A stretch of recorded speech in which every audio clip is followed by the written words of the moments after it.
हम चाहते हैं कि 28 आदमी को मारा गया है, उसका जगह 280 को मारना चाहिए। अगर ये पता चल गया होता कि पुलवामा अटैक कैसे हुआ तो शायद ये घटना नहीं होती। हम मांग यही करते हैं कि कृपया करके धर्म पूछने वाले आप नफरत की गोली ना बरसाए तो आपके लिए बेहतर होगा। इससे अच्छा कड़वी शासन अभी लागू होने वाली है। नहीं, सरकार की नाकामी नहीं कह सकते इसे। मोदी सरकार ने जब से मोदी जी आए हैं तब से कितने सारे व्यवस्था को उन्होंने ठीक किया, इससे पहले किसी ने ठीक तो नहीं किया। अभी इस पे पूरा हिंदू जाग गया है, बहुत खून खौल रहा है हिंदुओं का। मोदी जी से यही अपील करेंगे कि इस पे सख्त कार्रवाई हो। हमारे जो हिंदू भाइयों का वहाँ पर कत्लेआम मचाया, उसके दुगुना तिगुना वहाँ पर आतंकियों का लाश ढेर होना चाहिए। नहीं, सरकार की नाकामी नहीं कह सकते इसे। मोदी सरकार ने जब से मोदी जी आए हैं तब से कितने सारे व्यवस्था को उन्होंने ठीक किया, इससे पहले किसी ने ठीक तो नहीं किया। विपक्ष तो बहुत कुछ कहते हैं, करके भी दिखा। तो उन्होंने तो ये जो हम लोगों की सरकार को उन्होंने निकम्मी बताई है, तो उन्होंने किस किस अवार्ड को ये किया है, किस काम पे उन्होंने जो मुद्दा उठा रहे हैं उन्होंने कभी उस मुद्दे पे खुद ध्यान दिया है? आज अमन शांति का जब झंडा हमारा तिरंगा लहरा रहा है तो उन्हें वो भी चैन से देखा नहीं जा रहा है। ये बस हमारी सरकार को नीचा गिराने के लिए हो रहा है कि उनकी भी सरकार बनने पे वहाँ पे अमन शांति नहीं है, जबकि अमन शांति का सारा कुछ उन्होंने व्यवस्था कर रखा है। इससे पहले किसी ने ना किया है, ना आगे आकर कोई करेगा। इसलिए मोदी जिंदाबाद और मोदी जी के नहीं, वहाँ की सुरक्षा व्यवस्था पे मैं कोई आरोप नहीं लगा सकती कि वहाँ पे सुरक्षा व्यवस्था नहीं, क्योंकि उन्होंने जो अभी जम्मू कश्मीर में अमन शांति जो उनके आने के बाद मोदी सरकार जब से बने हैं उन्होंने कई सारे काम किए, जिसमें एक जम्मू कश्मीर में भी अमन शांति है। इससे पहले हम लोग बचपन से अभी तक यही सुनते आ रहे हैं, आए दिन बम विस्फोट हो रहा है, आए दिन आतंकी हमला हो रहा है। कब कौन वहाँ सुरक्षित था? आज तो वहाँ के पंडित जो आप लोगों ने फिल्म के माध्यम से भी देखा होगा कि किस तरह से जम्मू कश्मीर में आतंकी लोग पलते हैं और आज भी पल रहे हैं। लेकिन हमारे जो जवान वहाँ पे निष्कासित किए गए हैं, वहाँ पे व्यवस्था और ठीक की गई है, उस पे उंगली उठाई जा रही है। तो वो उनका विरोध है हमारे सरकार के प्रति, जो मोदी जी के सरकार पे उंगली उठा रहे हैं। वो खुद अपने अंदर झांके कि वो देश के लिए क्या कर रहे हैं। नहीं, ऐसा तो कुछ नहीं, वो नाकाम नहीं है। अभी जो केस हुआ है, कल 2:30 बजे एक केस हुआ है पहलगाम कश्मीर में। अभी इस पे पूरा हिंदू जाग गया है, बहुत खून खौल रहा है हिंदुओं का। मोदी जी से यही अपील करेंगे कि इस पे सख्त कार्रवाई हो, कि दोबारा हम हिंदुओं भाइयों बहनों के साथ वैसा ना करें और उसे सख्त से सख्त सजा मिले। जो आतंकवादियों ने जो कार्य किया है उन्हें सख्त से सख्त सजा मिले। बस मैं इतना करना चाहूंगी। बीजेपी नकार सरकार नहीं है। बीजेपी ये मांग करती है, जितने भी आज हमला हुई है हमारे देश में, ये नफरत की गोली है, नफरत की गोली है। और हम मांग यही करते हैं कि कृपया करके धर्म पूछने वाले आप नफरत की गोली ना बरसाए तो आपके लिए बेहतर होगा। इससे अच्छा कड़वी शासन अभी लागू होने वाली है और ये लागू होके ही रहेगा और बीजेपी सरकार ही ये लागू करके रहेगी।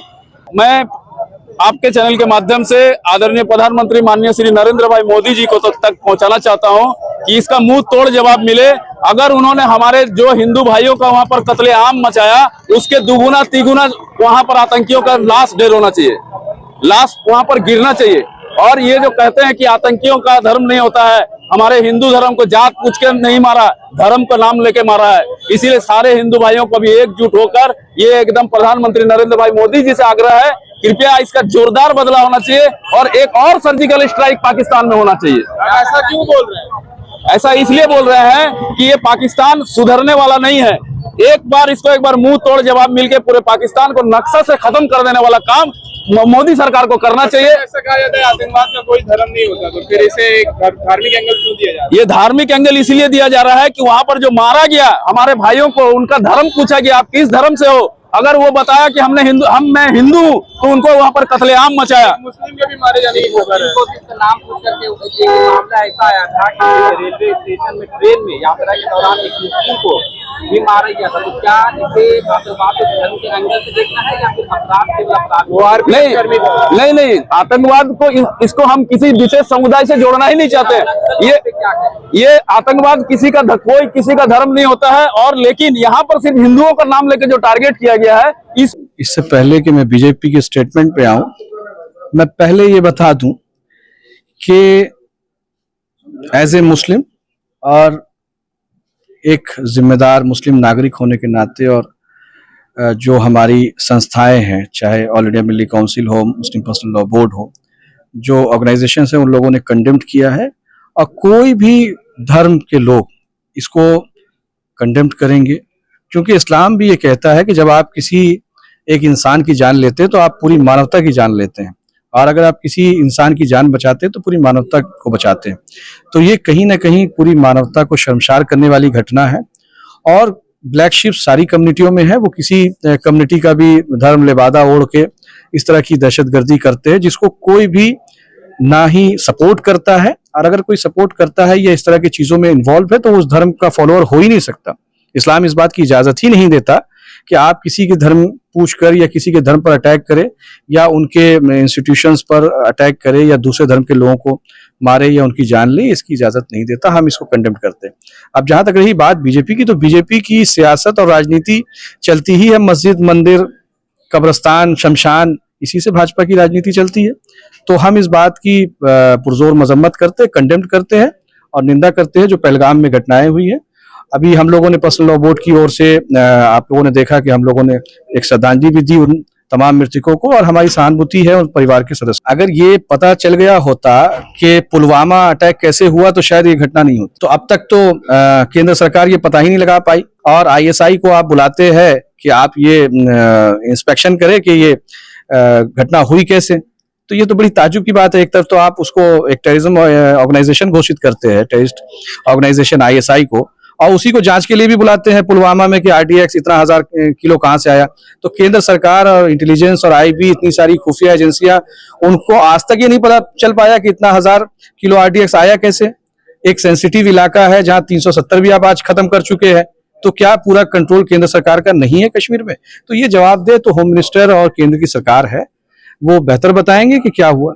देखिए, इंटेलिजेंस फेलियर तो देखिए, मेरा कहने का मतलब कि इतना बड़ा देश है, ठीक है, और जिस तरह से यहाँ पर आज 70-75 साल से देश आज़ाद होके लगा, लेकिन आगे का तुलना में अभी, पहले तो जगह जगह जो है कि बहुत ही उग्रवादी घटना होते थे, लेकिन अभी इस तरह से इन लोगों ने जो किया है, इसका जो है ये देश और देश के प्रधानमंत्री जो है नरेंद्र मोदी, अमित शाह जो है, इसको जो है पुरजोर इसका जो है बदला लेंगे। बहुत जल्दी इनका खुलासा होगा। आप कह रहे हैं कि सरकार जो है, मतलब कि सरकार का फेलियर एक तरह से नहीं है। कश्मीर बहुत सेंसिटिव एरिया है, जनता के टैक्स के पैसे से काफ़ी हाईटेक लेवल की सुरक्षा जो है वहाँ पर दी गई है। इतने हाईटेक हथियार कैसे मुहैया हो पाते हैं? हथियार देखिए, हम जो है अपनी सुरक्षा अपने देश के जवानों के ऊपर में तो कोई टिप्पणी नहीं करना चाहते हैं, क्योंकि उन लोग तो दिन रात लगे हुए हैं, और अभी भी जो घटना घटी है, इनका जो है हमारे देश के जवान जो है उसको पुरजोर जो है कि उनका सोशल मीडिया पर एक खास समुदाय से जोड़कर देखा जा रहा है इस मामले को, क्या ये सही है? देखिए, जिस तरह टीवी चैनलों से पता चल रहा है कि वो लोगों से पूछ के जो हिंदू समाज के लोग हैं उनको टारगेट करके उनको ऊपर में गोलियां चला रहे थे, उनको मार रहे थे, तो इससे जो है कि ध्यान जो है कि एक समुदाय की तरफ जाता ही है।